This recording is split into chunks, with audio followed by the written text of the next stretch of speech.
কেন্দ্র ও রাজ্যের বেতনের পার্থক্য শুনলে আপনি চমকে যাবেন।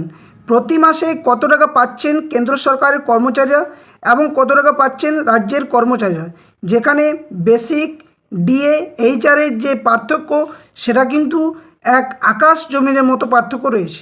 তো এই পার্থক্য কি আদৌ দূর হবে রাজ্য বাজেটে?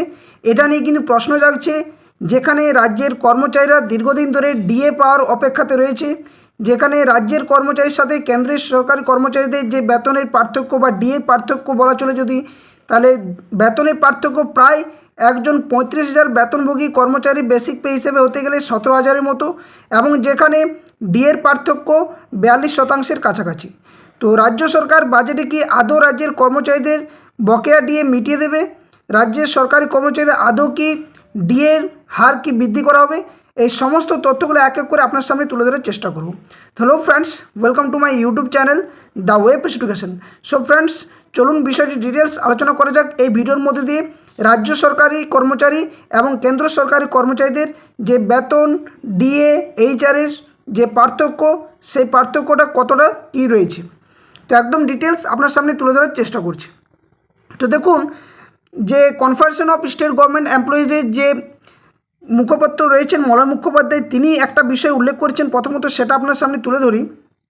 তিনি যে তথ্যটা দিয়েছেন যে আগামী 22শে জুন রাজ্য বাজেট, সেই দিন ষষ্ঠ বেতন কমিশনের ডিএ এবং বেতন কমিশন গঠনের সিদ্ধান্ত হবে বলে আমরা মনে করছি।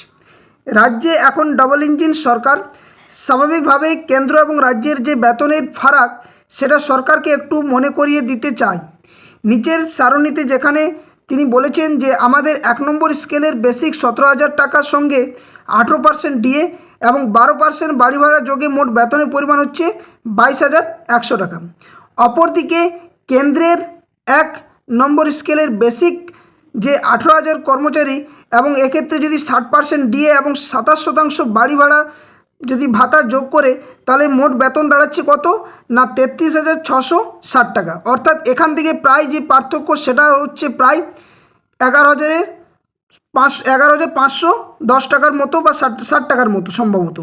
তো এছাড়াও দেখুন, এখানে তিনি বলেছেন যেটা, সেটা হচ্ছে যে কেন্দ্রের যে ট্রান্সপোর্ট অ্যালাউন্স এবং এডুকেশন অ্যালাউন্স পরিমাণ কত সেটাও আমি দেখিয়ে দিয়েছি। তিনি এটা বলেছেন হিসেব কষে আপনার যে মোট বেতন কত তা দেখিয়ে দেবেন, এবং এটাও তিনি সম্পূর্ণ তথ্য তুলে ধরেছেন পরবর্তী এই প্রতিবেদনের মধ্যে। তিনি বলেছেন যে রাজ্যের ষষ্ঠ বেতন কমিশন 1 নম্বর স্কেলের মোট বেতন, সেখানে বেসিক হচ্ছে 17,000 টাকা, ডিএ 18% হিসেবে হচ্ছে 17,000-এর উপরে 3,060 টাকা এবং এইচআরে 12% হচ্ছে 2,040 টাকা। অর্থাৎ টোটাল দাঁড়াচ্ছে রাজ্যের একজন রাজ্যের কর্মচারীর 22,100 টাকার মতো। অপরদিকে যদি কেন্দ্র সরকারের দেখা যায়, তাহলে কেন্দ্রের সপ্তম বেতন কমিশনের 1 নম্বর স্কেলের যে মোট বেতন, সেখানে বেসিক হচ্ছে 18,000 টাকা, ডিএ হচ্ছে 60% হিসেবে 10,800 টাকা এবং এইচআরে 27% হিসেবে হচ্ছে 4,860 টাকা, অর্থাৎ 33,660 টাকার মতো। এছাড়াও কেন্দ্রের যে ট্রান্সপোর্ট অ্যালাউন্স, এগুলো কিন্তু তিনি দেখিয়েছেন। এটা হচ্ছে মলয়বাবু তিনি খুবই গুরুত্বপূর্ণ এবং তাৎপর্যপূর্ণ তথ্যটা এখানে দিয়েছেন, যেখানে রাজ্যের কর্মচারীরা কতটা বঞ্চিত হচ্ছেন এবং যে বাজেটের মধ্যে রাজ্য সরকারের যে তথ্য এবং রাজ্য সরকার বকেয়া ডিএ মেটানোর জন্য কতটা বদ্ধপরিকর, সেই তথ্যগুলো কিন্তু এখানে তিনি মনে করে দেওয়ার জন্য বলেছেন। তো চলুন এবার একটা বিষয় দেখা যাক যে রাজ্য সরকার এবং কেন্দ্র সরকারের যে ডিএর ফারাক কতটা রয়েছে। তো দেখুন, বর্তমানে রাজ্য সরকার জানুয়ারি 2026 হিসেবে 60% ডিএ পাচ্ছে এবং পশ্চিমবঙ্গ সরকার পাচ্ছে 18%। এখানে যে ডিএর পার্থক্য সেটা হচ্ছে কত, 42,000 টাকা। আমি এখানে উদাহরণ হিসাবে 35,800 ধরেছি, মলয়বাবু যেটা ধরেছেন তার থেকে আমি একটু আলাদা ধরেছি এখানে, তাও আপনারা বিষয়টা বুঝতে পারবেন একই জিনিস। তো কেন্দ্র সরকারের যদি 60% ডিএ হিসেবে দাঁড়ায়, তাহলে হচ্ছে 21,480 টাকা হচ্ছে ডিএ এবং রাজ্য সরকারের সেখানে 18% হিসেবে ডিএ হচ্ছে 6,444 টাকা। অর্থাৎ পার্থক্যটা দেখলে আপনার একজন যে গ্রুপ ডি কর্মচারী যে বেতন, তার থেকেও কিন্তু সম্ভবত কিছু বেশি হয়ে যাবে, অর্থাৎ 15,036 টাকার মতো কিন্তু যে পার্থক্য সেটা হচ্ছে ডিএর পার্থক্য। এবার যদি আপনার সামনে হাউস রেন্ট অ্যালাউন্স অর্থাৎ এইচআরের বিষয়টি যদি দেখায়, তাহলে কেন্দ্র সরকারের এক্স সিটি হতে গেলে 30%, ওয়াই সিটি হতে গেলে 20% এবং জেড সিটি হতে গেলে 10%, যেখানে ডিএ 50% পেরোনোর পর কিন্তু এটা সংশোধিত হার রয়েছে এখানে। এবং অপরদিকে কলকাতার মতো শহরে, সেখানে অর্থাৎ রাজ্যের সবথেকে বড় শহর, সেখানে কিন্তু এইচআরএ দেওয়া হয় 24% হিসেবে, অন্যান্য বড় শহরে 16% এবং ছোটো শহরের ক্ষেত্রে তো অবশ্যই কম, সেটা হচ্ছে 8%। অর্থাৎ কেন্দ্রের যেখানে 30% যদি এক সিটি ধরা হয় এবং আমাদের রাজ্যের যদি পশ্চিমবঙ্গের যদি কলকাতার মতো সিটিকে ধরা হয়, তাহলে এইচআরের 30% এবং এখানে 24% পার্থক্য, তাহলে কেন্দ্রের ক্ষেত্রে হচ্ছে কত 10,740 টাকা এবং রাজ্যের এইচআরএ হচ্ছে কত না 8,592 টাকা। এবং সবগুলোই কিন্তু বলা হচ্ছে, আমি যেটা হিসেবটা করছি বা দেখাচ্ছি সেটা হচ্ছে 35,800 বেসিক পে হিসেবে।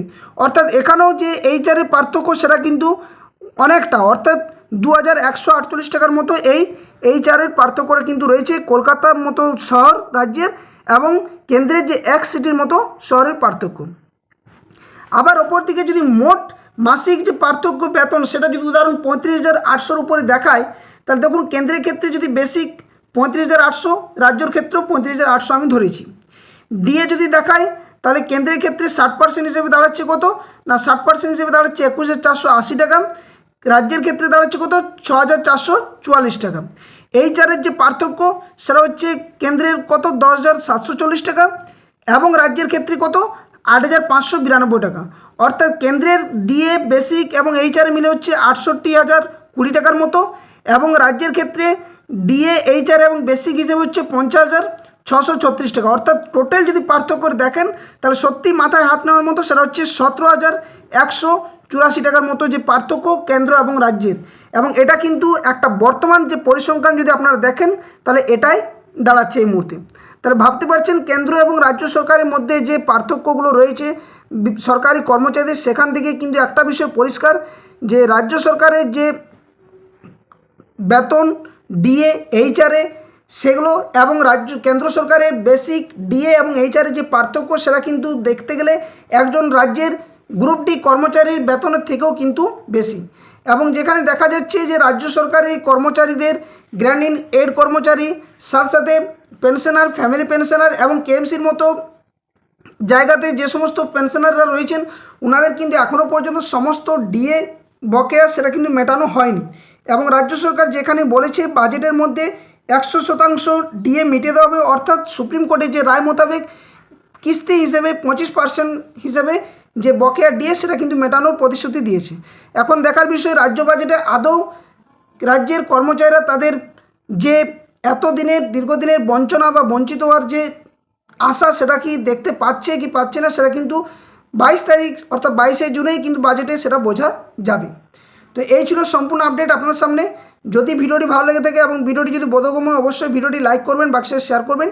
আর যারা চ্যানেল নতুন ভিউয়ার্স রয়েছেন অবশ্যই বলবো চ্যানেলটি সাবস্ক্রাইব করে পাশে থাকা বেল নোটিফিকেশন অন করবেন এই ধরনের সমস্ত গুরুত্বপূর্ণ নিউজ, কেস আপডেট, নোটিফিকেশন সংক্রান্ত তথ্য পাওয়ার জন্য। আর যারা ফেসবুক পেজ থেকে ভিডিওটি দেখেন অবশ্যই বলবো ফেসবুক পেজটি ফলো করে রাখবেন, সেখান থেকেও এই ধরনের ভিডিওগুলো আপনারা পেয়ে যাবেন, ওখানে ফলো করে রাখতে পারেন। ভিডিও ডেসক্রিপশন বক্সে অফিসিয়াল টেলিগ্রাম চ্যানেল লিঙ্ক এবং অফিসিয়াল ফেসবুক পেজের লিঙ্ক দেওয়া রয়েছে। তো ধন্যবাদ, জয় হিন্দ। আবার কোনো একটা নতুন ভিডিও নিয়ে আপনার সামনে হাজির হবো, ততক্ষণের জন্য সকলে সুস্থ থাকুন, ভালো থাকুন।